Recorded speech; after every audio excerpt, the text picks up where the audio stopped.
Olá, pessoal! Vamos lá que vou mostrar as fotos agora para entender um pouco melhor daquele meu desenho artístico que eu fiz aquela hora, tá bom? Para ficar mais fácil de vocês entenderem.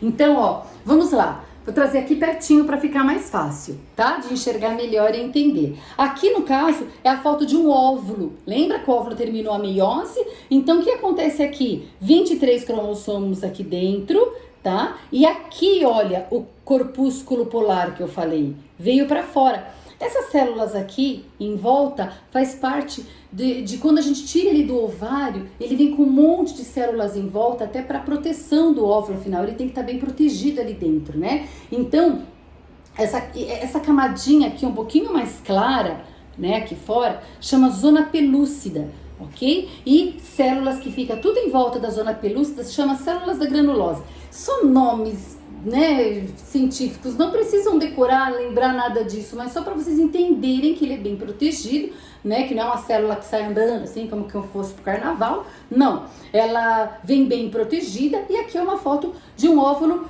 bonitinho que terminou a meiose e vamos colocar o espermatozoide aqui dentro, ok? Próxima foto daqui é essa, veja, perdão, aqui mesmo, aqui mesmo.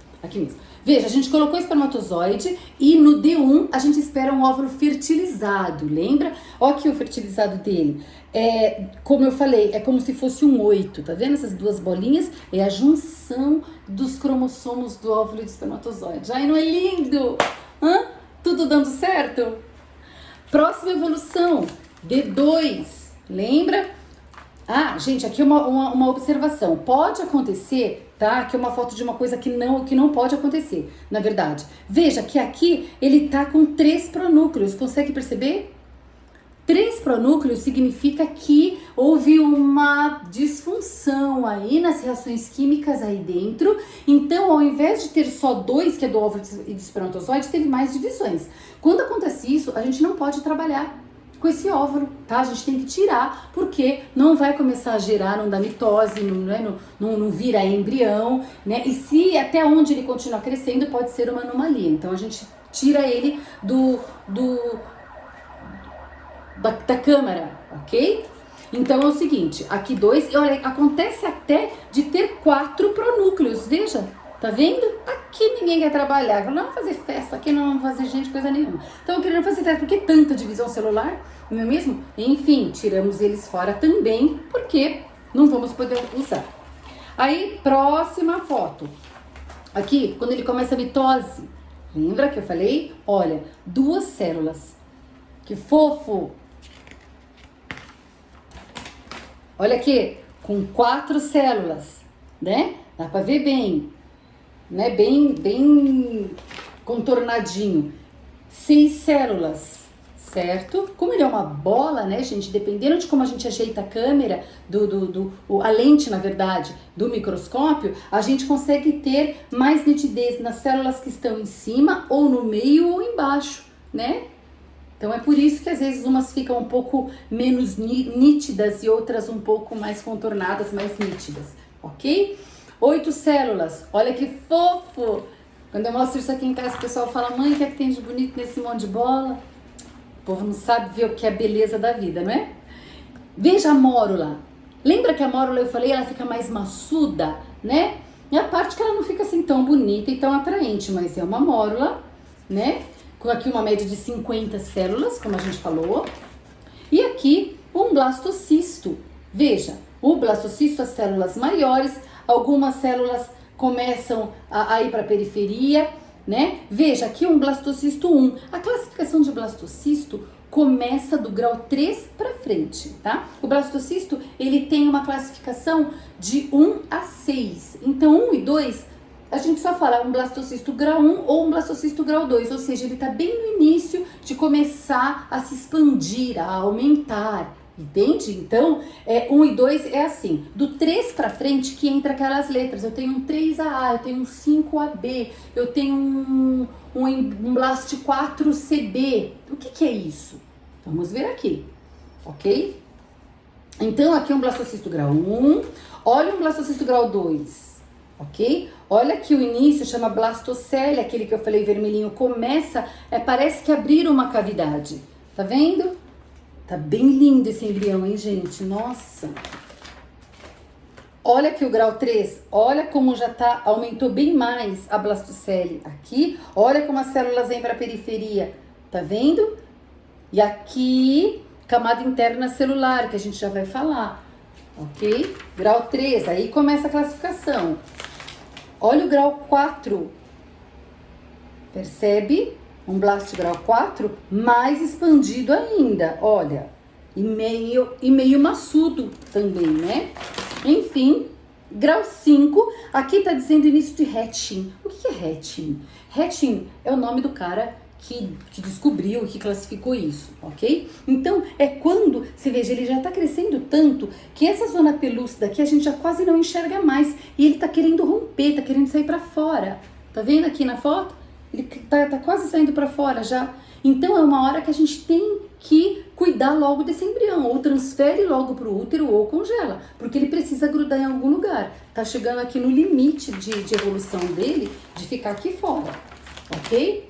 Aqui foi aquela parte que eu falei pra vocês, de fragmentação, certo? Grau 1, 2 e 3, veja só para ter uma ideia, aqui é em desenho, tá? Aqui para ser bem pertinho, olha, o embrião de grau 1 quase não tem nada, né? Aqui ele só tá um pouco mais ovular. Grau 3, tá vendo? Menos, aqui no grau 2 ele ainda tem, olha, grau 2, perdão. Grau 2 tem bem menos fragmentação, ó, até 10% de fragmentação. Grau 3, um pouquinho mais. Grau 4, mais ainda. Grau 5, espalhado e multifragmentado quando ele tá praticamente tomado. Entendeu? Vou mostrar aqui uma foto. Olha assim, é foto de laboratório, né, gente? De lente em cima de um vídeo, então não são todas as fotos que ficam legais. Aqui o embrião multifragmentado, tá meio ruim essa foto, e também por ela ser um pouco antiga, né? Mas veja que toda essa parte escurinha aqui é tudo aqueles fragmentos que eu falei, né? De partículas que se solta conforme vai fazendo a mitose, ok? É isso.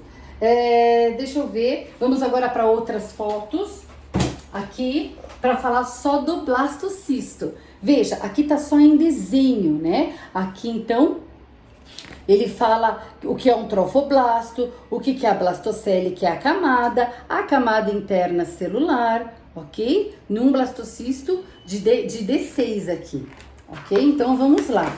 Quais são os parâmetros para classificação?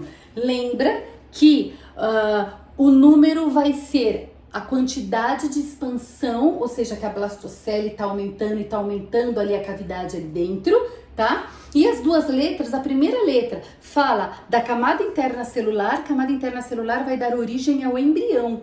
E a segunda letra fala do trofoblasto, que vai dar origem à placenta, ok? Então é aquilo, a gente não pode ligar pro casal e dizer, olha, ele tá bonitinho. Não, eu tenho que dizer o que tá acontecendo. Ainda que ele não entenda, é um documento. Eu tenho que registrar o que eu estou vendo no microscópio. Então tem esses nomes, esses detalhes. Mas é aquilo, né? Eu falei em algum vídeo que a gente tem gestação e a neném vai lá, coisa mais linda, no colo, uma menina, que transferimos o embrião de D6, ou seja, blastocisto, e ainda estava em fase de mórula. Veja, um pouquinho atrasado. Teoricamente, a gente pode falar, pode parar o crescimento, mas não. Foi pra frente, a neném tá lá, vai no colo, a coisa mais linda. Então é aquilo, a gente classifica porque é um documento, eu tenho que classificar, tá? Mas é muito relativo a dizer se o embrião ele é bom ou ele não é bom, né? Eu tenho embriões lindos lá, de 4AA, 5AA, completamente lindos e não gera gestação, né? E tem essa mórula de D6, que a gente esperava já um blastocisto relativamente bem expandido, que gerou gestação. Percebe? Então é bem relativo isso de dizer é um bom embrião ou não é um bom embrião. O médico falou que não é um bom embrião. Aí, gente, tanto o médico como o embriologista é uma opinião muito pessoal, né? Eu não gosto de dizer que o blastocisto, independente da classificação dele, é bom ou não, né? E por quê? Porque a fase mais difícil que é chegar ao blastocisto, ele chegou, né? Na literatura, a gente tem que 30% apenas dos embriões chegam a blastocisto. Ou seja, se eu tenho 10 embriões, só 3 chegam. Mas na prática, no laboratório, no dia a dia, isso é maior, a gente percebe. Isso também varia de clínica para clínica, né? Mas a gente percebe pelo menos 50% indo, né? Claro que tem os casos, dependendo da idade, de algum tipo de patologia que possa ter, ele entra dentro da classificação da literatura, ok? Mas não é uma regra. E acima de tudo, né, gente, tem alguém lá em cima controlando isso tudo, né? Então a gente pode classificar, mas se é bom ou se não é bom, quem vai dizer é ele lá, né? Então, aqui a forma de classificação, às vezes, ó, a letra A, B e C é como tá, se ela tá compactada, se ela tá com pouco compactada, ou se não tá, né? Se não tá compactada, se tem camada interna celular ausente, se não tem camada interna celular. Então, olha, e parâmetros da classificação do trofoblasto, A, B e C. De novo, muitas células unidas, poucas células unidas e presença de células soltas, tá? Lembra que trofoblasto dá origem à placenta. Então, só para vocês entenderem, né? Aqui outras fotos, começando cavitação, volume embrionário, são várias fotos, né?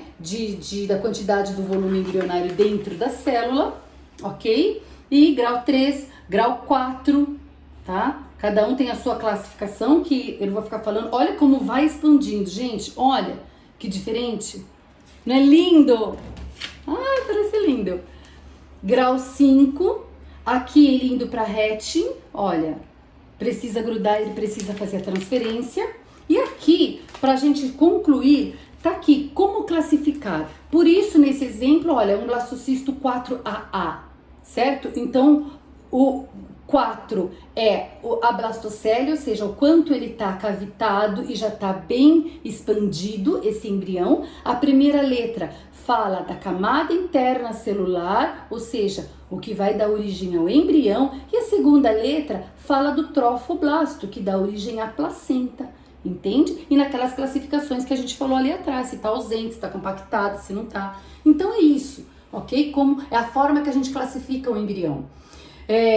Como eu falei, é bastante literatura, é bastante nomenclatura, mas o que importa é a gente ter tranquilidade, ter uma documentação idônea, limpa, exatamente bonita, com tudo, como esse embrião se comportou, como que ele foi evoluindo, tá tudo registradinho, bonitinho, é isso que importa, tá bom? E claro, né, torcer muito para isso dar positivo, gerar o embrião, enfim, chegar à finalidade que a gente quer.